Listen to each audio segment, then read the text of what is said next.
లంగా ఓణిలో తెలుగు అమ్మాయిని చూస్తుంటే ఎంత ఆనందంగా ఉందో తెలుసా. ఏంటి మరదల పిల్ల, దసరా రోజు నా అదిష్టే తగిలేలా ఉంది నా బుజ్జికి. Oh my god. బాబా నువ్వు ఊరికే పొడుతున్నావులే, నేను అంత అందంగా ఏం లేను. Yes? అవును బావా, నాకు ఎప్పటి నుంచో ఒక డౌటు, అసలు దసరా ఎందుకు జరుపుకుంటారు? అది చాలా సింపుల్ అమ్మాయి. అది అప్పట్లో మన పూర్వీకులు కాలంలో ఏమయ్యేదంటే, దోశల్ని సింపుల్గా వాళ్ళు ఏ దోశారా అంటే డైరెక్ట్ పెనం మీద నుంచి నోట్లోకి వచ్చేసేదంట. అలా దోశర్రా దో కాస్త దాయి దసరా అయింది. చూసావా, నాకున్న నాలెడ్జ్ ఈ ప్రపంచంలో ఎవరికైనా ఉందంట. ఎరా, దోశలు తింటే దసరా వచ్చిందా? నాన్నగారు మీరు వచ్చారా? ఇంకానే ఉప్మా తింటే ఉగాది వచ్చింది, దమ్ బిర్యానీ తింటే దీపావళి వచ్చింది, సద్దులు తింటే సంక్రాంతి వచ్చిందని చెప్పరా. నోటికి ఏది వస్తే అది వాగడమేనా దరిద్రం నా కొడక. తెలియకపోతే స్పష్టంగా దాని గురించి తెలుసుకొని చెప్పు. అంతేగాని మరదల ముందు ఇంప్రెస్ చేయాలని పిచ్చిగా కూడా వాడామనుకో పళ్ళు రాలిపోతాయి. అర్థమైందా? నోటికి వచ్చింది ఏదో వాగానులేండి నాన్నగారు, క్షమించండి. మీరు చెప్పండి, ఎందుకు ఆ దసరా అన్న పేరు వచ్చిందో చెప్పండి మీరే. ఇదొకటి తక్కువ. సర్లే విను, అసలు మనకు దసరా ఎందుకు వచ్చిందంటే దానికి ఒక ఫ్లాష్ బ్యాక్ ఉంది. దాని గురించి తెలుసుకోవాలంటే నువ్వు ముందు దానవ వంశం గురించి తెలుసుకోవాలి. దానవ వంశానికి మూలపురుషుడైన ధనువుకి 2 కుమారులంట. ఆయనే రంభుడు, కరంభుడు. అందులో రంభుడు పెద్దవాడు, కరంభుడు చిన్నవాడు. సో వీళ్ళిద్దరికి ప్రవర్తనలో కానీ గుణంలో పెరిగిందంట. కానీ ఈ రంభుడికి కరంభుడికి ఒక లోపం ఉందంట. వాళ్ళకు ఎన్నేళ్ళైనా సంతానం కలగకపోవడం వల్ల వాళ్ళు వెళ్ళి ఇద్దరు కఠోరమైన తపస్సు చేస్తారు. పెద్దవాడైన రంభుడేమో ఒక చెట్టు కింద, చిన్నవాడైన కరంభుడు నీటిలో తపస్సును ప్రారంభిస్తారు. రంభుడు అగ్నిదేవుని కోసం విపరీతంగా తపస్సు చేస్తాడు. కరంభుడేమో నీటిలో ఒంటికాలపై తపస్సు మొదలు పెడతాడు. అలా తపస్సును మొదలుపెట్టిన వాళ్ళు కొన్ని సంవత్సరాల తర్వాత అక్కడ చిన్నవాడైన కరంభుడిని నీటిలో తపస్సు చేస్తుండడం వల్ల అక్కడున్న మొసలి అతన్ని పీల్చి అక్కడే తీసుకొని చంపి తినేస్తుంది అన్నమాట. సో అక్కడ ఆ మొసలి ఎవరో కాదు, మన ఇంద్రుడు అన్నమాట. ఇలా తన తమ్ముడిని కోల్పోయిన పెద్దవాడైన రంభుడు విపరీతమైన కోపంతో ఇంద్రుడిని చంపేయాలి అనుకుంటాడు. తరువాత అతని తపస్సుని మరింత కఠినతరం చేసి ఇంకా తపస్సు చేయడం మొదలు పెడతాడు. అలా తపస్సు చేసి అగ్నిదేవుని ప్రత్యక్షంగా గావించుకుంటాడు. అలా ప్రత్యక్షమైన అగ్నిదేవుడితో ఈ రంభుడు నాకు ఈ ప్రపంచాన్ని ఎదిరించి తన గుప్పెట్లో పెట్టుకొని ఈ సర్వలోకాలను శాసించే ఒక స్ట్రాంగ్ పర్సనాలిటీ ఉండే ఒక పుత్రుడు కావాలి అని వరం కోరుకుంటాడు.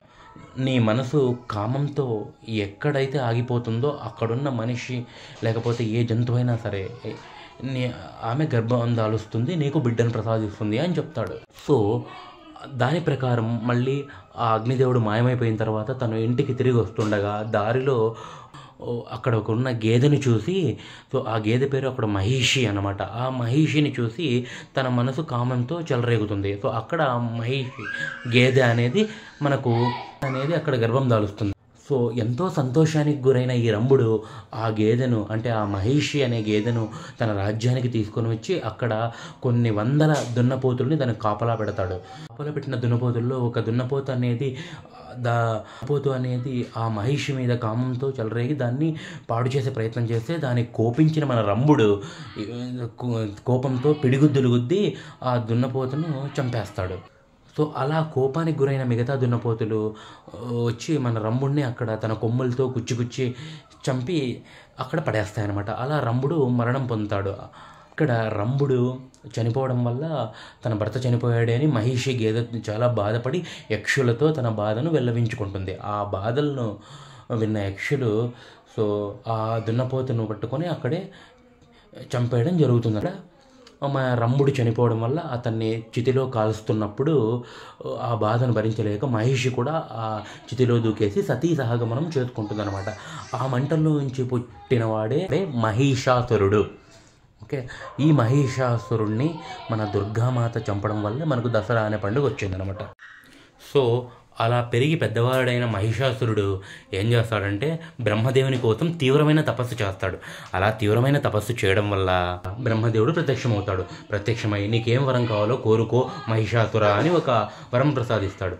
సో నాకేం వరం కావాలంటే నేను అమరుడిగా ఉండాలి, నాకు ఈ భూమి మీద అసలు చావు అనేది ఉండకూడదు అని వరం కోరుకుంటాడు. సో దానికి బ్రహ్మ బదులిస్తూ ఈ ప్రపంచంలో పుట్టిన మనిషికి మరణం తప్పదు మహిషాసుర, అది కాకుండా పుట్టిన మనిషి గిట్టక తప్పదు, అది కాకుండా ఇంకా వేరే ఏ వరమైనా కోరుకో అని అతను బదులిస్తాడు. సో బ్రహ్మ చెప్పిన ఆ కండిషన్ని మహిషాసురుడు ఒప్పుకొని ఈ భూమి మీద ఆడవాళ్ళు చాలా బలహీనంగా ఉంటారు, ఆమె అబల, సో కాబట్టి వాళ్ళ వల్ల నాకు ఎలాంటి ముప్పు ఉండదు కాబట్టి సో ఆడవాళ్ళ చేతిలో కాకుండా సో ఈ భూమి మీద ఉండే ఏ పురుషుడి చేతిలోనూ నా చావు ఉండకూడదు బ్రహ్మ అని కోరుకుంటాడు. అలా కోరుకున్న మహిషాసురుడికి బ్రహ్మ తదాస్తు అని వరం ప్రసాదిస్తాడనమాట.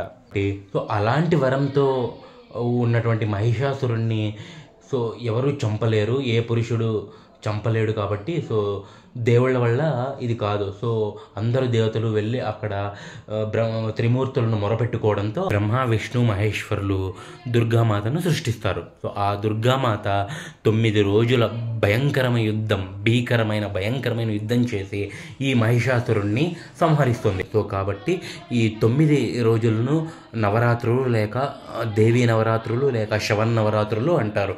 10వ రోజు విజయదశమిగా చెప్పుకుంటారు. ఇది దసరాకున్న అసలు కథ. అంతేగాని దోశలు వేస్తే దసరాలు వచ్చాయి అంటే నీ తోలు తీసేస్తాను అద్దబ్బా అద్దబే.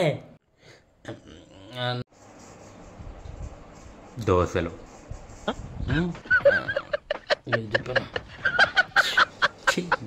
Thanks for watching and please like and comment, share and subscribe our channel. Thank you.